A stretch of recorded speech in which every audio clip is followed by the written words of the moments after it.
Muchos creen que para competir en el mundo de los negocios hay que jugar con las mismas reglas que todos usan, aunque esas reglas comprometan tus valores. Pero la Biblia muestra algo muy distinto. Y si no entiendes esto, vas a terminar ganando en el mercado mientras pierdes algo que no tiene precio. Vamos a ver por qué tu identidad es tu ventaja competitiva más real. ¿Por qué prepararte en silencio es más poderoso que anunciarte en público? ¿Cómo elegir la batalla correcta determina si tu esfuerzo produce resultados o solo produce desgaste?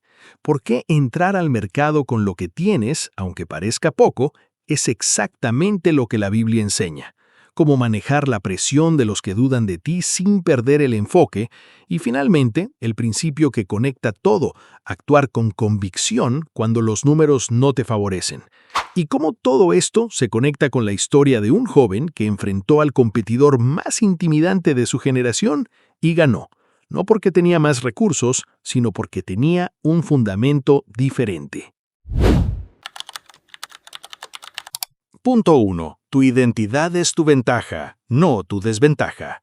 La Biblia muestra que intentar competir siendo alguien que no eres no solo no funciona, sino que te deja más vulnerable que cuando empezaste. El texto central está en 1 Samuel 17, 38 al 39. Saúl, el rey de Israel, quiso preparar a David para enfrentar a Goliat de la forma tradicional.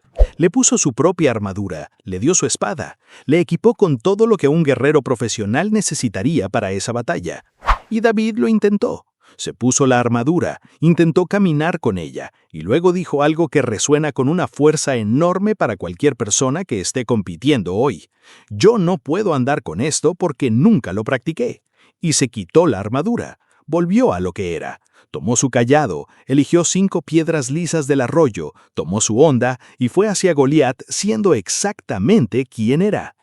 Esto nos enseña que la presión de adoptar la identidad de la competencia, de hacer lo que todos hacen porque todos lo hacen, de imitar los métodos del mercado aunque vayan contra tus convicciones, no es una estrategia de adaptación, es una trampa. Porque cuando compites con la armadura de otro, no solo cargas un peso que no es tuyo, pierdes movilidad, pierdes precisión, pierdes la ventaja única que solo tú tienes porque solo tú eres quien eres. David con la armadura de Saúl era un guerrero mediocre. David con su honda y sus piedras era letal. La diferencia no era el equipamiento, era la autenticidad. Hoy esto se refleja cuando un emprendedor cristiano siente la presión de imitar las tácticas de sus competidores, aunque esas tácticas comprometan su honestidad.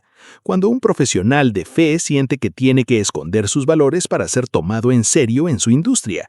Cuando alguien que construye un negocio basado en principios bíblicos empieza a pensar que esos principios son un obstáculo para competir, en lugar de reconocerlos como su diferenciador más genuino. El mercado está lleno de personas haciendo lo mismo de la misma manera. La autenticidad, especialmente cuando está anclada en valores sólidos, no es una desventaja en ese ambiente. Es lo que hace que la gente te encuentre, te recuerde y te elija. Y esto nos lleva al siguiente punto, porque conocer tu identidad es solo el primer paso. Lo que haces con esa identidad antes de que el mercado te vea es lo que determina si estás listo para la batalla o solo para la apariencia de ella. Punto 2. La preparación en silencio es más poderosa que el anuncio público. La Biblia muestra que las victorias más significativas se preparan en espacios donde nadie está mirando, mucho antes de que llegue el momento que todos van a ver. Antes de que David enfrentara a Goliat, hubo un momento en la historia que muchos pasan por alto. En 1 Samuel 17, 34 al 36, cuando el rey Saúl dudó de que David pudiera enfrentar al gigante, David no respondió con teoría, respondió con historial. Le dijo: «Tu siervo era pastor de las ovejas de su padre, y cuando venía un león o un oso y tomaba algún cordero de la manada, yo salía tras él y lo hería y lo libraba de su boca. Y si se levantaba contra mí, yo le echaba mano de la quijada y lo hería y lo mataba». David no estaba improvisando valentía frente a Goliat, estaba aplicando competencia que había desarrollado en completo anonimato, en campos donde nadie lo aplaudía, enfrentando amenazas que nadie registró como victorias porque nadie estaba mirando. Esto nos enseña que la preparación silenciosa no es tiempo perdido, es la inversión más importante que existe. Cada habilidad que David desarrolló cuidando ovejas, cada vez que enfrentó un animal salvaje sin público, cada vez que practicó con su honda en un campo vacío, era un depósito en una cuenta de competencia que en el momento decisivo tuvo suficiente saldo para cubrir el desafío más grande de su vida. La preparación en silencio es lo que convierte los momentos de presión en momentos de demostración en lugar de momentos de exposición.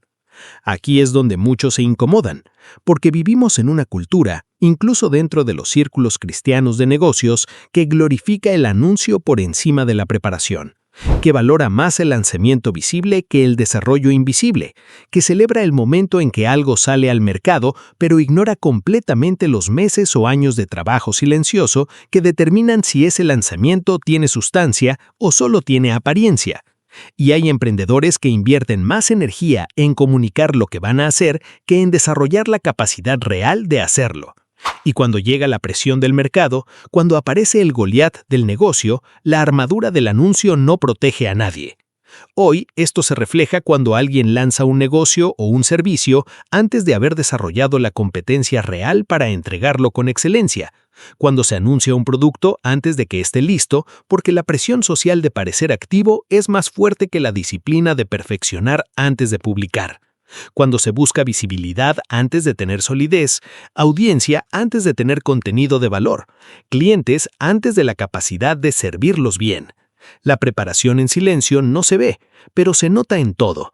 Se nota en la calidad, se nota en la confianza, se nota en la capacidad de mantenerse de pie cuando la presión aumenta.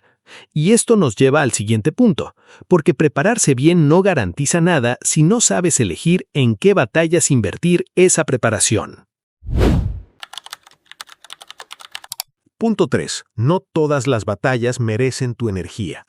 La Biblia muestra que la sabiduría para competir no está solo en saber cómo pelear, sino en saber cuándo pelear y cuándo no. Este principio está implícito en la misma historia de la vid, pero se vuelve explícito en un detalle que generalmente no recibe suficiente atención. Antes de que David saliera a enfrentar a Goliat, hubo 40 días donde el ejército de Israel escuchó al gigante desafiarlos cada mañana y cada tarde, y nadie salió, nadie. El texto de 1 Samuel 17:11 dice que, oyendo Saúl y todo Israel estas palabras del filisteo, se turbaron y tuvieron gran miedo. 40 días de parálisis, 40 días de un ejército que tenía guerreros entrenados, armadura profesional y recursos militares, eligiendo no pelear. Y David, que llegó al campamento a llevar comida a sus hermanos, vio la situación con ojos completamente distintos, no porque fuera más valiente por naturaleza, sino porque tenía un criterio diferente para evaluar la batalla. Proverbios 20:18 dice, «Los pensamientos con el consejo se ordenan, y con sabiduría se hace la guerra». La sabiduría bíblica sobre la competencia no es impulsiva, es ordenada, es estratégica. Evalúa antes de comprometerse. Reconoce qué batallas están alineadas con el propósito y cuáles son simplemente reacciones al ruido del ambiente. Esto nos enseña que uno de los errores más costosos que comete un emprendedor o un profesional cristiano es pelear todas las batallas que se presentan, responder a cada competidor, reaccionar a cada movimiento del mercado, entrar en cada conversación donde alguien cuestiona su modelo, competir en cada espacio donde hay dinero aunque no sea el espacio correcto para lo que hace. Esa dispersión no es ambición, es desgaste disfrazado de actividad. Y el desgaste consume exactamente los recursos que se necesitan para ganar las batallas que realmente importan. Este punto casi nunca se predica en el contexto de negocios y competencia, pero es uno de los principios más prácticos que existe. La disciplina de decirle no a batallas que no son tuyas libera la energía, el tiempo y los recursos para ganar las que sí lo son. David no salió a pelear contra todos los filisteos, salió a pelear contra Goliat, que era la batalla que nadie más iba a pelear y que si se ganaba, cambiaba todo. Esa es la claridad estratégica que la fe produce cuando se aplica con sabiduría.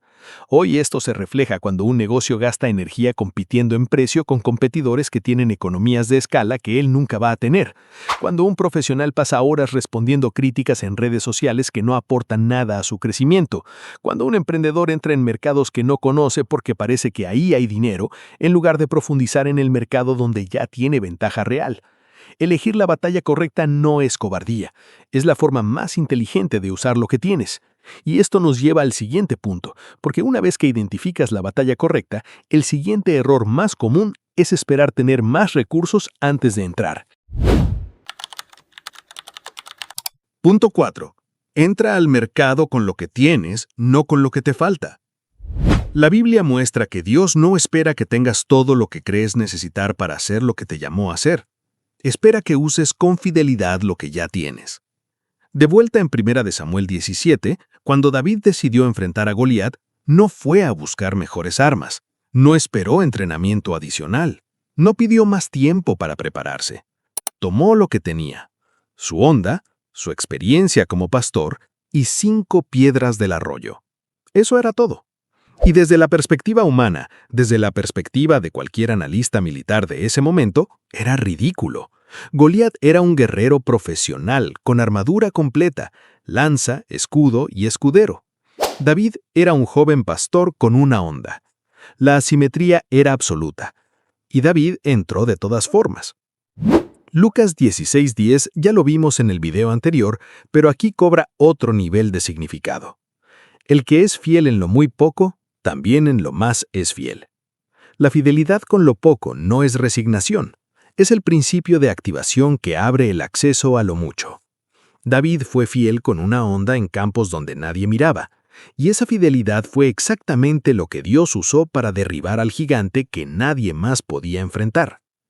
Esto nos enseña que la espera de condiciones perfectas para competir es una de las formas más sutiles de desobediencia que existe, porque casi siempre está disfrazada de responsabilidad, de prudencia, de madurez. Cuando tenga más capital, cuando tenga más experiencia, cuando el mercado esté más estable, cuando tenga un equipo más grande.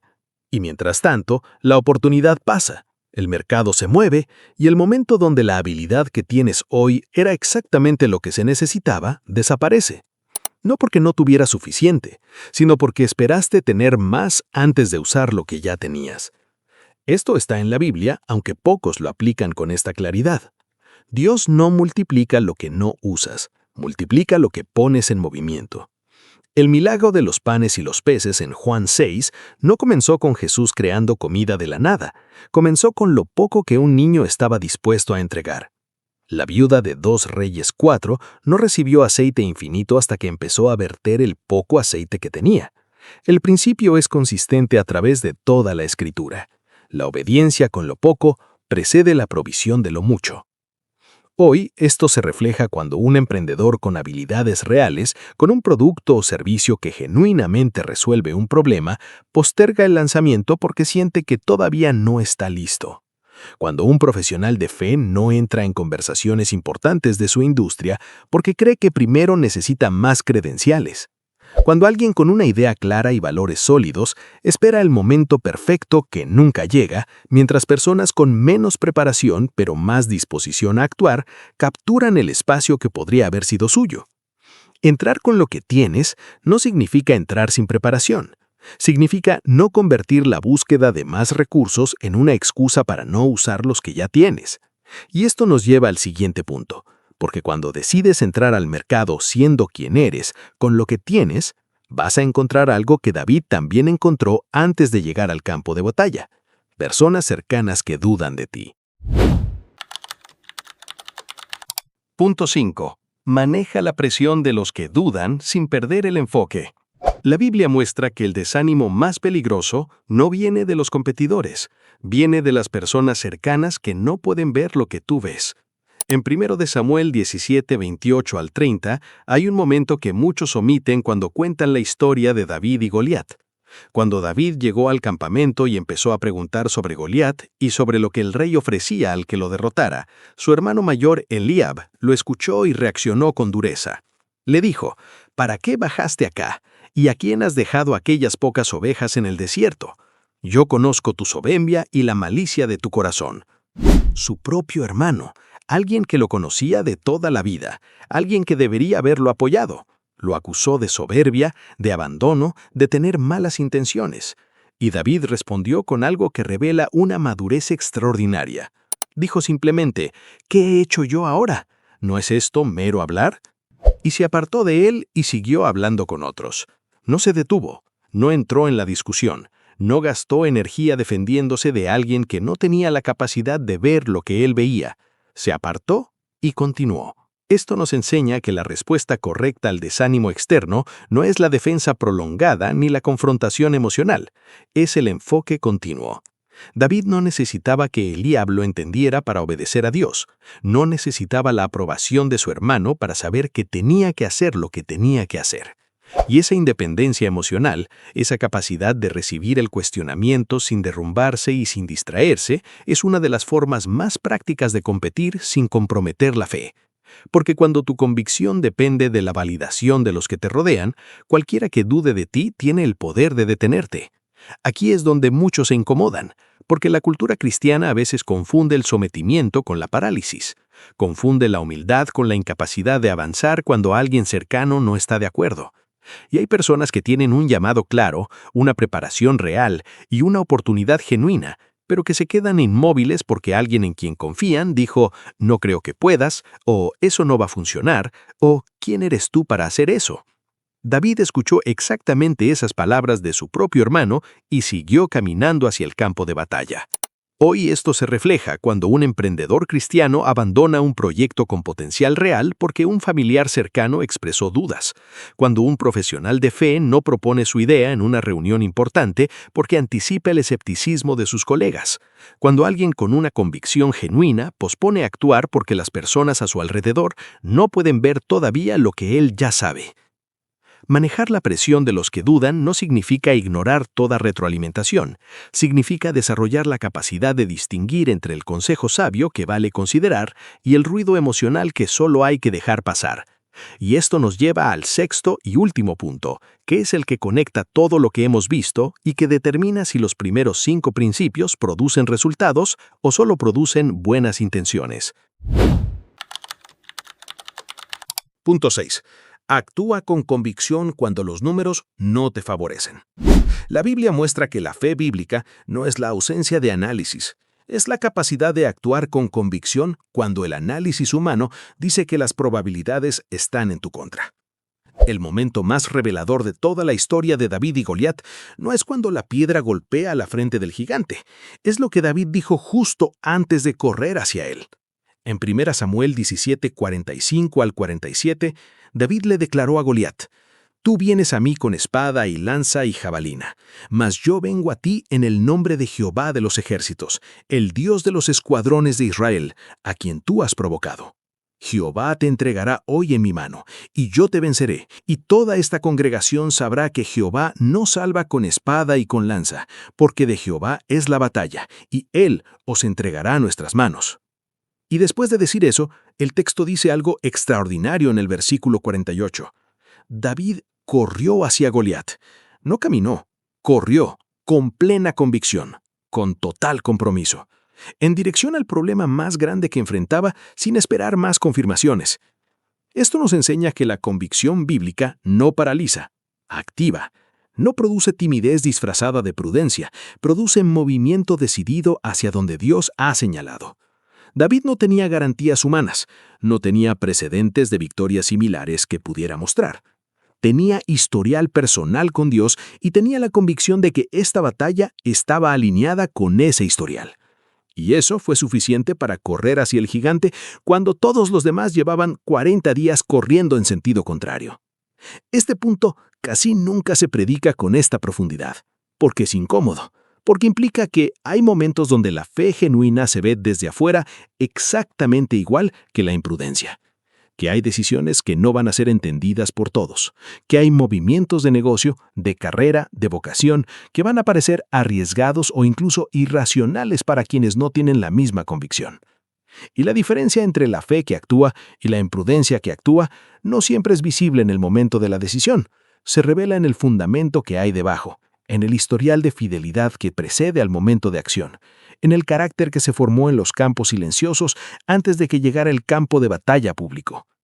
Hoy, esto se refleja cuando un emprendedor cristiano toma una decisión de negocio basada en sus convicciones, aunque los números del mercado no la respalden completamente. Cuando un profesional de fe rechaza una oportunidad económicamente atractiva porque va en contra de sus valores, aunque no tenga todavía una alternativa mejor a la vista. Cuando alguien decide mantener sus estándares de honestidad en una negociación, aunque eso le cueste el contrato, porque su convicción es que Dios no necesita que comprometas tu integridad para abrirte puertas. Actuar con convicción cuando los números no te favorecen no es negación de la realidad. Es la decisión de confiar en un fundamento que es más confiable que cualquier proyección financiera. Los 6 principios que vimos hoy no son teoría motivacional con versículos añadidos. Son el patrón que David siguió antes de que alguien lo conociera, durante la batalla que lo definió y después de la victoria que cambió su historia. Y ese mismo patrón está disponible para cualquier emprendedor, profesional o creador que esté dispuesto a construir de esta manera.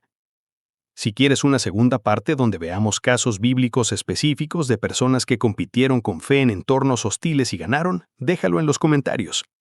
Si este contenido te ayuda a entender la fe y los negocios desde una perspectiva más profunda y bíblica, suscríbete. Aquí analizamos temas reales, con fundamento, con honestidad y con la intención de que lo que aprendas cambie algo concreto en tu vida.